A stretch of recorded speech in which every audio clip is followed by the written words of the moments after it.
ఈరోజైతే పెసలను కందిపప్పు 2 కలిపి పప్పు చేద్దాం అనుకున్నానండి. ఈ పప్పు వచ్చేసి నా పెళ్ళైన కొత్తలో మా అత్తయ్య నాకు నేర్పించిన ఫస్ట్ కూర అనమాట.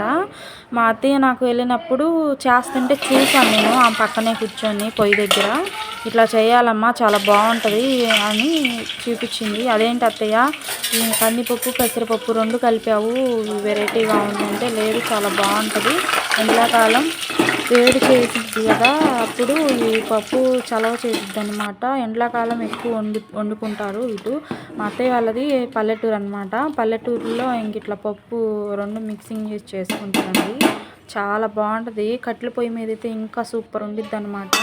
ఇంకా పప్పు కూడా అయిపోయింది, అన్నం కూడా అయితే పెట్టాను. అన్నం దించిన తర్వాత వండంగానే ఫస్ట్ మా అత్తయ్యకే నేను వేసి పెట్టాను అనమాట. ఆమె నేర్పించిన పప్పు ఆమెకి ఎంత టేస్ట్గా చేసి పెట్టాను. ఎలా ఉంది అత్తయ్య అంటే, చాలా బాగుందమ్మా, బాగా చేసావని అయితే అనింది. ఇంకా అత్తయ్యకి అన్నం పెట్టి నేను ఒక గ్లాస్ టీ అయితే తాగాను బయట అలా కూర్చొని.